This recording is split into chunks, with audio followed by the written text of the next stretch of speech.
Hello दोस्तों, राधे राधे, जय माता दी। आप सभी का स्वागत है हमारे चैनल पर। लड्डू गोपाल पर डाला खौलता हुआ तेल, फिर जो हुआ दिल दहलाने वाली ये कहानी है। तो चलिए दोस्तों, आज हम आपको लड्डू गोपाल की ये कहानी सुनाने जा रहे हैं। दोस्तों, आज हम आपको लड्डू गोपाल की एक दिल दहलाने वाली लीला कथा सुनाएंगे।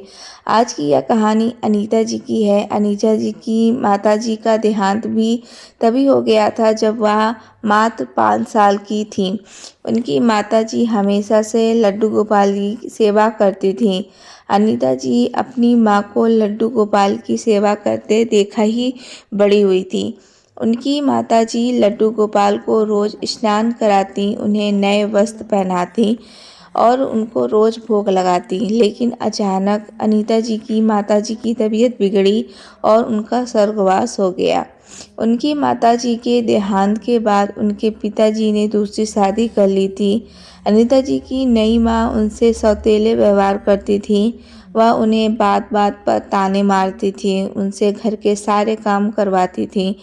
अनीता जी इस बात से बहुत दुखी रहती थी। एक दिन पड़ोस में रहने वाली एक बुजुर्ग अम्मा ने अनीता जी को रोते देखा तो उनसे कहा, तुम लड्डू गोपाल की सेवा शुरू कर दो। तुम्हारी माँ भी बड़ी ही निष्ठा से उनकी सेवा करती थी। उनकी सेवा से मन को शांति मिलती है और हर मुश्किल से लड़ने की शक्ति भी मिलती है। अनीता जी को उनकी यह बात ठीक लगी। उन्होंने भी अपनी माँ की तरह लड्डू गोपाल की सेवा करने का निश्चय किया।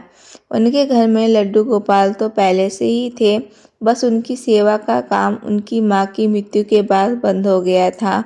सेवा करने से उनकी नई माँ की प्रताड़ना तो कम नहीं हुई, वह अभी उन्हें उनके ताने मारती थी, उसी तरह से उनसे काम करवाती थी। लेकिन अब अनीता जी को उन्हें सहन करने की शक्ति ज़रूर मिल गई थी। वह अब चुपचाप सब सुन लेती थी। उन्हें अपनी सौतेली माँ की किसी भी बात से अब कोई फर्क नहीं पड़ता था। अनीता जी अपने मन की सारी बात अपने गोपाल जी से करती थी। समय के साथ उनकी नई माँ को भी एक लड़की हुई। अनीता जी को लगा था कि अब शायद उनके व्यवहार में कुछ सुधार आएगा, पर वह गलत थी। उनकी सौतेली माँ के व्यवहार में कोई सुधार नहीं हुआ। वह अक्सर अपने गोपाल से बातें करती थी, हे गोपाल, क्या मेरी किस्मत हमेशा ऐसी ही रहेगी? क्या मुझे कभी सुख के दिन नहीं भी नसीब होंगे? अनीता जी के पिता दिहाड़ी मजदूरी का काम करते थे। वह रोज़ सुबह काम पर जाते थे और शाम को लौटते थे। उन्हें अपनी बेटी पर हो रहे अत्याचारों के बारे में कुछ भी नहीं पता था, क्योंकि उनकी नई पत्नी उनके सामने अनीता जी से बहुत प्यार से पेश आती थी। अनीता जी की भी कभी हिम्मत नहीं हुई कि वह उनकी असलियत अपने पिता को बताए। उन्होंने इसे अपनी पूरी किस्मत समझकर स्वीकार कर लिया था। धीरे धीरे समय बीता और अनीता जी अब शादी के लायक हो गई थी। उनके पिताजी उनके लिए एक अच्छा सा घर ढूंढने की कोशिश करने लगे। उन्होंने अनीता जी की शादी के लिए कुछ पैसे जमा कर रखे थे, लेकिन जब भी वह कोई अच्छा रिश्ता ढूंढते तो अनीता जी की सौतेली माँ कुछ न कुछ कमी निकाल ही देती, उस रिश्ते को मना कर देती। अंदर ही अंदर उनके मन में यह विचार था कि किसी गरीब घर में अनीता जी की शादी हो जाए, दहेज ना देना पड़े और वह पैसा जो अनीता जी की शादी के लिए जोड़ा गया है वह अपनी ही सगी बेटी की शादी में काम आ जाए। अनीता जी के पिताजी बहुत सीधे थे, वह अपनी पत्नी की बातों में आ जाते थे। आखिर अनीता जी की सौतेली माँ ने एक रिश्ता ढूंढा जहाँ बिना दहेज के बात बन गई। लड़का अनीता जी के उम्र में 7 साल बड़ा था। अनीता जी की शादी उस लड़के से कर दी। विदाई के वक्त अनीता जी की सौतेली माँ ने अनीता जी को उनके लड्डू गोपाल थमाते हुए कहा, अपने गोपाल को भी यहाँ से ले जाओ, यहाँ उनकी सेवा कौन करेगा? अनीता जी तो चाहती भी यही थी कि वह अपने गोपाल को अपने साथ ले जाएं। अनीता जी को लगा था शादी के बाद शायद उनके दिन बदल जाएंगे। वह अपने लड्डू गोपाल को लेकर अपने ससुराल पहुंच गईं। उनके मन में यह ख्याल आया ही नहीं कि उन्हें इस बारे में एक बार अपने ससुराल में अपनी सासू माँ से बात करनी चाहिए थी। उन्हें लगा मैं तो भगवान की भक्ति करूँगी, भगवान की सेवा करूँगी, तो इसमें कोई गलत बात थोड़ी है। इसके लिए कोई क्यों रोकेगा। उनके हाथ में लड्डू गोपाल को देखकर सभी आश्चर्य कर रहे थे कि सभी उन्हें ऐसे घूर रहे थे जैसे कोई अजूबा देख लिया हो। उनकी सासू माँ भी उनके हाथ में लड्डू गोपाल को देखकर आश्चर्यचकित हो गई और गुस्से से उनकी तरफ देखने लगी, पर उस समय पर वह कुछ नहीं बोली क्योंकि उस समय घर में बहुत सारे मेहमान थे। अनीता जी ने अपने ससुराल पहुंचकर घर के मंदिर में लड्डू गोपाल को विराजित कर दिया। कुछ दिन बाद जब सभी मेहमान चले गए तो अनीता जी की सासू माँ ने गुस्से में कहा, तुम किससे पूछकर यह लड्डू गोपाल हमारे घर में लाई हो। अनीता जी ने कोई जवाब नहीं दिया। उन्हें लगा कि कुछ दिनों में उनकी सासू माँ का गुस्सा शांत हो जाएगा। दरअसल उनकी सासू माँ इस बात से चिढ़ी हुई थी कि अनीता जी अपने साथ कुछ खास दहेज नहीं लाई थी। एक दिन उसकी सासू माँ ने गुस्से में अपने मन की बात बोल ही दी। वह बोली, मैंने तो सोचा था तुम्हारे पापा बाहर काम करते हैं तो बिना मांगे ही हमें दहेज बहुत सारा मिलेगा, पर तुम तो बिल्कुल खाली हाथ ही आ गई हो और अपने साथ लेकर ही नहीं आई हो यह लड्डू गोपाल की मूर्ति। इसका हम क्या करेंगे? क्या यह हमें पैसे देंगे? क्या यह हमें सामान देंगे? उनकी सासू माँ को जैसे ही अनीता जी के लड्डू गोपाल से चिढ़ हो गई थी। ससुराल को लेकर अनीता जी बहुत सारे सपने थे। उन्हें ऐसा लगता था कि माँ का प्यार तो उनके बचपन में ही छिन गया। ससुराल में सासू माँ से उन्हें माँ का प्यार जरूर मिलेगा, लेकिन अपनी सासू माँ का ऐसा व्यवहार देखकर वह पूरी तरह से टूट गई। अनीता जी का कई बार मन करता था कि वह अपने मायके वापस चली जाए, लेकिन वहाँ अपनी सौतेली माँ के तानों को याद करके वह सहम जाती। वह सोचती वहाँ भी तो उनकी स्थिति को समझने वाला कोई नहीं है।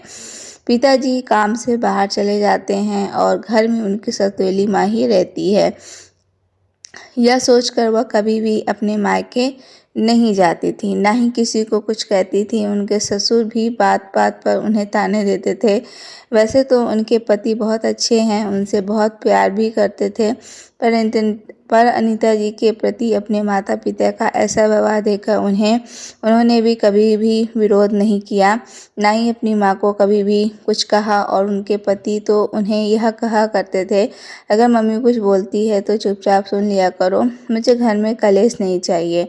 मम्मी कुछ बोले भी तो बोलने दो, तुम चुपचाप रहो।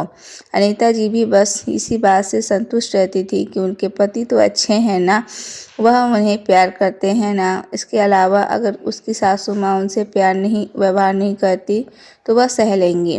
उनके ससुराल में उनके ससुर जी, उनकी सासू माँ, उनके पति और उनकी एक ननद थी। अनीता जी शादी और उनकी ननद की शादी एक साथ ही हुई थी। उनके ससुराल वाले भी बहुत अमीर थे। उनके पति एक शोरूम पर नौकरी करते थे जिससे उनका घर चलता था।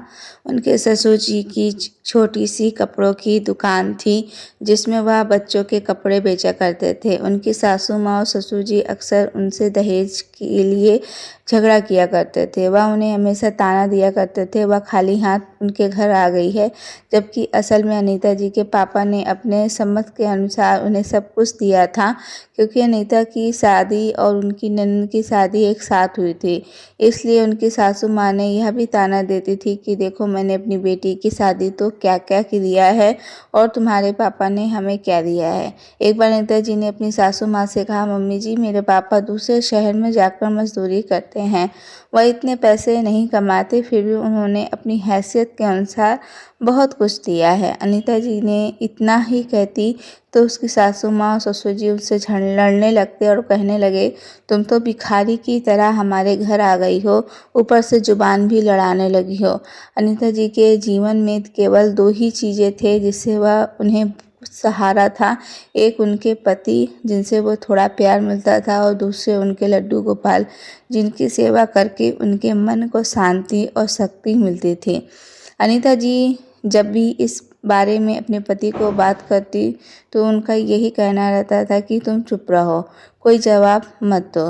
अनीता जी ने भी सोच लिया था जितना उन्हें बोलना है बोलने दें, लेकिन वह चुप रहेंगी, वह कभी कोई जवाब नहीं देंगी। पर धीरे धीरे उनकी सासू माँ का अत्याचार बढ़ने लगा। उन्हें यह भी मंजूर नहीं था कि अनीता जी लड्डू गोपाल की सेवा करें। वह लड्डू गोपाल की सेवा ना कर पाएँ, इसके लिए वह उनके ऊपर तरह तरह के घटनाएं करती थीं। अनीता जी सुबह सुबह उठकर घर के सारे काम करती, वह घर की साफ सफाई करती, नाश्ता भी तैयार करती हैं, सबको नाश्ता करवाती। फिर वह खुद नहा धोकर लड्डू गोपाल को जगाती, उनकी सेवा करती। फिर भी उनकी सासू माँ उनसे कहती, तुम हमेशा लड्डू गोपाल गोपाल करती रहती हो, हमेशा लड्डू गोपाल की सेवा में ही व्यस्त रहती हो। दिन भर लड्डू गोपाल की सेवा करोगी तो घर का काम कब करोगी? अनीता जी अपनी सासू माँ से कहती, मम्मी जी, मैं तो घर के सारे काम निपटाने के बाद ही लड्डू गोपाल की सेवा करती हूँ ना। लेकिन उनकी सासू माँ को चैन कहाँ था। जब अनीता जी के पति शाम को घर आते तो उनकी सासू माँ शिकायत करती, यह दिन भी लड्डू गोपाल की सेवा में ही लगी रहती है, कभी घर का कोई काम नहीं करती है, दिन भर मुझे ही काम करना पड़ता है। उनके पति यह बात सुनकर अनीता जी को डांटते हैं और उनसे कहते हैं, तुम्हें भगवान की सेवा करनी है तो करो, मैं कभी तुम्हें नहीं रोकता, लेकिन कम से कम घर के काम तो नहीं छोड़ो। मम्मी की अब इस उम्र में हो गई हैं, वह अब इस उम्र में काम करें और तुम भगवान की सेवा में व्यस्त रहो, यह अच्छी बात नहीं है ना। वह अपने पति को बहुत समझाती हैं और ऐसा नहीं है, मैं घर के सारे काम ख़त्म करने के बाद ही अपने लड्डू गोपाल की सेवा करती हूँ। और आप भी देखते हैं ना, सुबह सुबह मैं उठकर पहले घर के सारे काम करती हूँ, साफ़ सफाई करती हूँ, नाश्ता तैयार करती हूँ, फिर हम आप सभी को नाश्ता करवाती हूँ, उसके बाद ही मैं लड्डू गोपाल की सेवा के लिए जाती हूँ। फिर भी आप मुझे ऐसा बोल रहे हैं। उनके पति को सुबह सुबह अपने काम पर चले जाते थे और उनके ससुर जी ही घर का सारा काम सामान फल सब्जी वगैरह लाने के लिए बाजार जाते थे। अनीता जी अपने ससुर जी से जब भी लड्डू गोपाल को भोग लगाने के लिए कोई फल या मिठाई या फूल लाने को कहती तो उन्हें सीधा मना कर देते थे। वह उनसे कहते थे, तुम्हारे बाप ने हमें क्या दिया है, खाली हाथ तो तुम्हें भेज दिया है और ऊपर से तुम एक मूर्ति लेकर आई हो। हमारे पास इतने पैसे नहीं हैं जो हम एक मूर्ति के लिए फल और मिठाई ला सके। यहाँ इंसान को फल और मिठाई खाने का कोई नहीं मिल रहा है और तुम चाहती हो कि मैं मूर्ति के लिए फल मिठाई लेकर आऊँ। अनीता जी को बहुत दुख हुआ। वह अपने लड्डू गोपाल से रोते हुए कहती हैं, लड्डू गोपाल, आपने मेरा भाग्य कैसा लिखा है। बचपन में मेरी माँ को मुझसे छीन लिया, मुझे माँ का प्यार नहीं मिला, मायके में सौतेली माँ के ताने झेल झेल कर मैं बड़ी हुई। अब शादी के बाद अपने ससुराल आई हूँ तो यहाँ भी मेरे साथ ऐसा ही व्यवहार किया जा रहा है। मुझे ऐसा ससुराल नहीं चाहिए था जहाँ मैं आपकी सेवा ना कर सकूँ, जहाँ मुझे आपके लिए कुछ या फल या मिठाई लाने के लिए भी सोचना पड़ रहा है। मैं आपको कभी भी अच्छा भोग नहीं लगा सकती। मैं तो बचपन से ही आपको सेवा कर आ रही हूँ, फिर भी मेरे साथ ऐसा क्यों हुआ? मेरे कौन से कर्मों का फल मुझे मिल रहा है? अनीता जी बहुत रोती थी, दुखी होती थी, पर उन्होंने फिर भी अपने लड्डू गोपाल की सेवा करना कभी नहीं छोड़ा। वह अपने गोपाल से कहती, मेरे पास आपको भोग लगाने के लिए अच्छे फल नहीं है, मिठाई नहीं है, मेरे पास बस शक्कर है और गुड़ है, मैं इसी से आपको भोग लगा सकती हूँ और आपको उसे ही स्वीकार करना पड़ेगा। ऐसे ही दिन बीतने लगे। इसी बीच अनीता जी की ननद गर्भवती होती है और प्रेगनेंसी की 7वें महीने में वह अपने मायके आ जाती हैं। पहले तो उन्हें सिर्फ अपनी सासू माँ और ससुर जी के ताने सुनने पड़ते थे, पर अब उन पर अत्याचार करने के लिए उनकी ननद भी शामिल हो गई। उनकी ननद और उनकी सासू माँ दिन भर बस उन्हें ताने ही दिया करती थी। उनकी ननद तो यहाँ तक कहने लगी, भाभी मैं तो प्रेग्नेंट हो गई, पर आप क्यों नहीं हुई? कहीं आप में कोई कमी तो नहीं है ना? कहीं मेरे भाई के साथ धोखा तो नहीं हुआ गया? अनीता जी को उनकी बातों से बहुत दुख होता था। अनीता जी की ननद के आने के बाद उनकी सासू माँ के अत्याचार और बढ़ गए।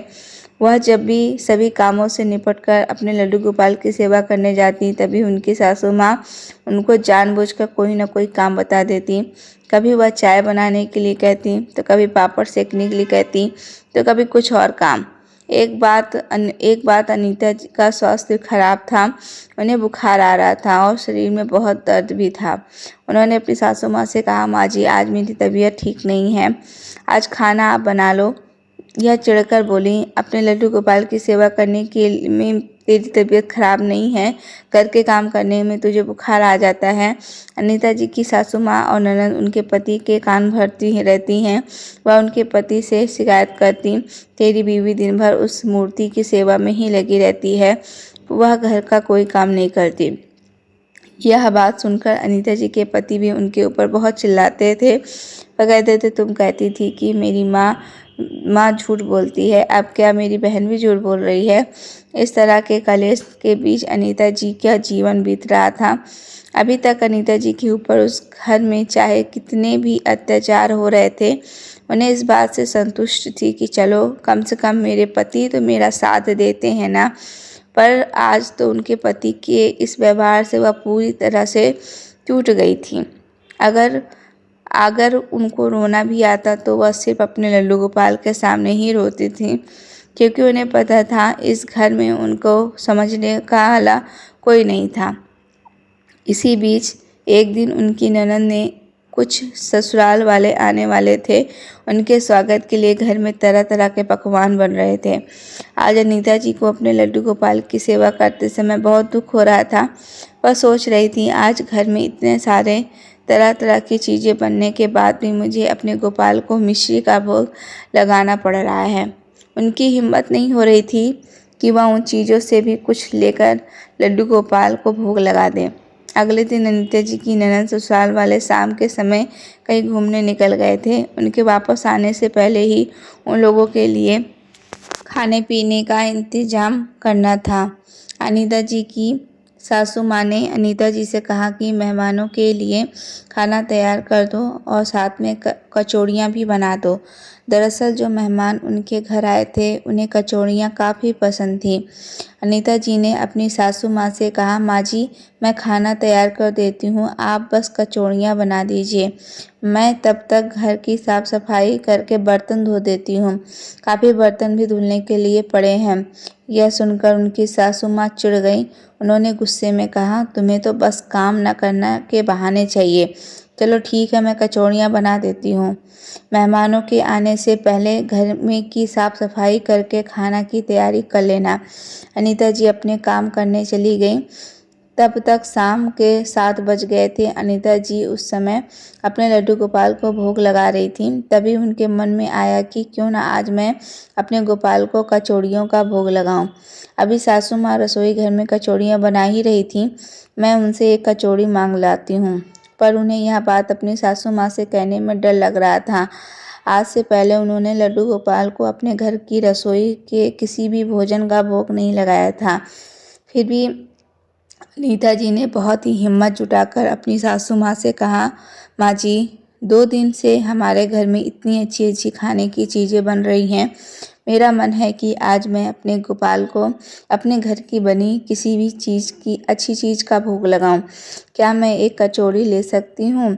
मैं आज लड्डू गोपाल को कचौड़ी का भोग लगाऊंगी। इतना सुनते ही उसकी सासू माँ का पारा चढ़ गया। उन्होंने गुस्से में अनीता जी को बहुत बुरा भला कहा। वह चिल्लाते हुए कहने लगी, तुम जब देखो उस मूर्ति के पीछे पड़ी रहती हो। मैं तुम्हारी नौकर नहीं हूँ जो तुम्हारे इस मूर्ति के लिए कचौड़ी बना कर दूँ। तुझ जैसी भिखारी लड़की का भगवान भी भिखारी ही है। यह सुनकर अनीता जी की आंखों में आंसू आ गए। अब तक वह चुपचाप सब सहती रह रही थी, लेकिन अपने गोपाल के बारे में शब्द सुनकर उनके अंदर का ज्वालामुखी आज फट गया। उन्होंने भी गुस्से में अपनी सासू माँ को कहा, माँ जी आपको मुझे जो भी कहना है कह लीजिए, लेकिन मेरे गोपाल को कुछ मत कहना। आपने उनको बहुत कुछ कह दिया है, देखना आपको इसका फल ज़रूर मिलेगा। इतना सुनते ही उनकी सासू माँ का गुस्सा और बढ़ गया और उस दिन उस घटना घाटी उस जिसकी कल्पना भी अनीता जी को नहीं की थी। आज भी जब उस घटना को याद करती हैं तो जैसी उनकी आत्मा कचोट जाती है। उनकी सासू माँ ने सारे से सीधे कढ़ाई से एक कचौड़ी उठाकर लड्डू गोपाल की तरफ उछालकर फेंकी। गरम गरम कचौड़ी के साथ खौलते हुए तेल की काफ़ी बूंदें लड्डू गोपाल के ऊपर जाके लगीं। यह देखकर अनीता जी के होश उड़ गए। उन्हें लगा उनके प्राण गले तक आ गए। उनके प्राणों से भी गोपाल जी को गरम तेल छींटे लगे थे। उन्होंने दौड़कर लड्डू गोपाल को अपनी गोद में उठाया और अपने साड़ी के पल्लू से उनके शरीर पर लगा तेल पोंछने लगी। उन्हें समझ नहीं आ रहा था कि वह क्या करें। तभी उनकी नज़र पास में पड़े फ्रिज पर पड़ी। उन्होंने तुरंत उसमें से ठंडे पानी की बोतल निकाली और ठंडा पानी लड्डू गोपाल के ऊपर उड़ेल दिया। उसके बाद उन्होंने अपनी सासू माँ से कहा, माँ जी आपने यह बहुत गलत काम किया है। अनीता जी अपने सासू माँ को रोक नहीं पा रही थी। उन्हें ऐसा लग रहा था जैसे उनके लड्डू गोपाल के शरीर पर छाले पड़ गए हों। अब वह अपने लड्डू गोपाल के शरीर पर बर्फ़ लगाती, उनको चंदन का लेप लगाती, वह हर वो काम करती जिससे उनके लड्डू गोपाल को ठंडक मिले। उसी रात जब अनीता जी सो रही थीं, उनके सपने में एक 7-8 साल का बालक आया और वह कहते हुए कहा रहा था, माँ मुझे बहुत तकलीफ़ हो रही है, मेरे शरीर में बहुत जलन हो रही है। अनीता जी एकदम से जग गईं।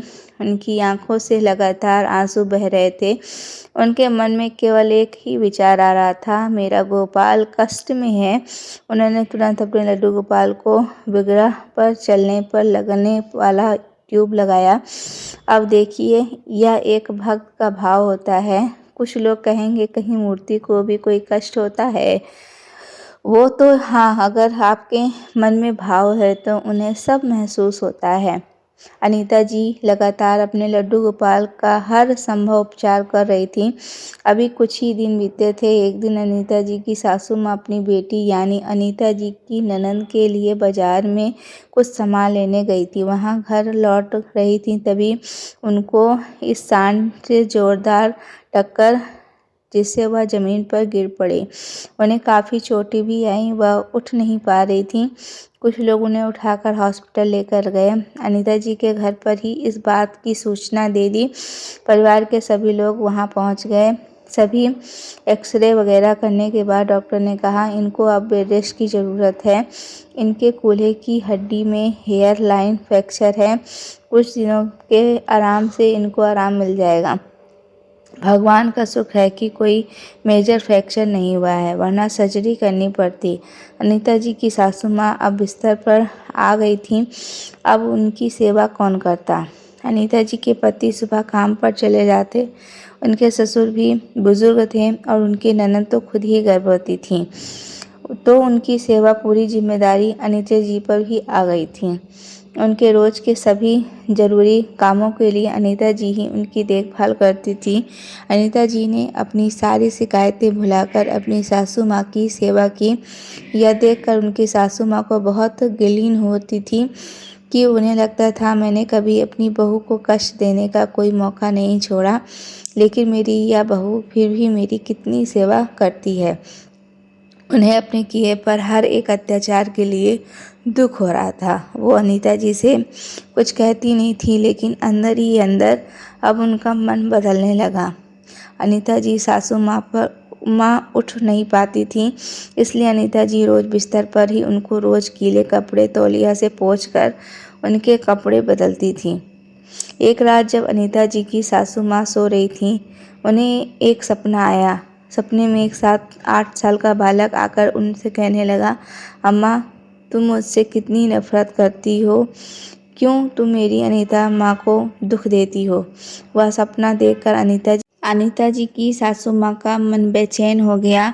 अगले दिन सुबह जब अनीता जी उनके कपड़े बदल रही थीं तो उनकी सासू माँ ने उनसे कहा, बेटी मुझे माफ़ कर दे, मैंने तुझ पर कितने अत्याचार किए हैं, लेकिन फिर भी तूने मेरी सेवा में कोई कमी नहीं छोड़ी।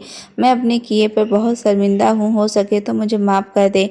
अनीता जी ने यह सुनकर कहा, माँ जी आप माफ़ी मत मांगिए, आपकी सेवा करना मेरा फ़र्ज़ है, आप मेरी माँ जैसी हैं। अनीता जी की सासू माँ के साथ साथ उनके ससुर और ननद का व्यवहार भी अब बदलने लगा था और देखते देखते ही अनीता जी के कैसे अपनी सासू माँ की सेवा कर रही थी। कुछ दिन बीत गए, अनीता जी की सासू माँ अब पहले से कुछ बेहतर थी। अब वह थोड़ा थोड़ा सहारे से चलने लगी थी। कुछ दिन बाद अनीता जी के सपने में फिर वही बालक आया और वह मुस्कुराते हुए बोला, माँ अब मैं बिल्कुल ठीक हूँ। अब अनीता जी का मन प्रसन्न हो गया। उनके लड्डू गोपाल और उनकी सासू माँ अब ठीक हो गए थे। कुछ दिनों बाद अनीता जी के जीवन में एक और खुशी आई, वह गर्भवती हुई। इस खबर में पूरे परिवार में खुशी का माहौल हो गया। अनीता जी का पूरा परिवार अब लड्डू गोपाल की सेवा करता था। उनके सास ससुर लड्डू गोपाल के लिए बाजार से रोज़ रोज़ कुछ न कुछ लेकर आते थे, कभी फल, कभी मिठाई, कभी फूल। अब उनकी रसोई में सबसे पहले लड्डू गोपाल के लिए ही भोग तैयार होता था और कमाल की बात यह थी कि यह भोग उसकी सासू माँ ही तैयार करती थी। उनके सासू माँ अब अनीता जी को अपनी बेटी की तरह ही प्यार करती थी। कुछ समय बाद अनीता जी ने एक सिंदूर से बेटे को जन्म दिया सुंदर से बेटे को जन्म दिया। दोस्तों, देखा आपने कैसे अनीता जी के जीवन में आखिर खुशियाँ आ ही गईं। उनके जीवन की सारी कमियां लड्डू गोपाल की कृपा से दूर हो गई। उनको उनकी सासू माँ से माँ का प्यार मिला और उनको संतान सुख भी मिला और उनको एक खुशहाल परिवार भी मिल गया। दोस्तों, भक्ति और अच्छे कर्मों का फल भले ही एक दिन में नहीं मिलता, लेकिन एक दिन मिलता ज़रूर है। तो आपको जीवन में अगर कष्ट आए तो धैर्य रखें, अपने ईश्वर पर भरोसा रखें। कष्ट आपके भाग्य में लिखे हैं, वह तो काटने ही हैं, लेकिन ईश्वर की भक्ति से आपको उनको कष्टों को काटने की हिम्मत मिलेगी। तो दोस्तों, आशा करते हैं कि यह कहानी आपको पसंद आई होगी। अगर पसंद आई होगी तो हमारे चैनल को सब्सक्राइब कर लीजिएगा, वीडियो को लाइक कर दीजिएगा और फैमिली फ्रेंड्स में ज़्यादा से ज़्यादा इस कहानी को ज़रूर शेयर करिएगा। राधे राधे दोस्तों, ऐसी ही अच्छी और नई कहानी के साथ में हम फिर से मिलेंगे।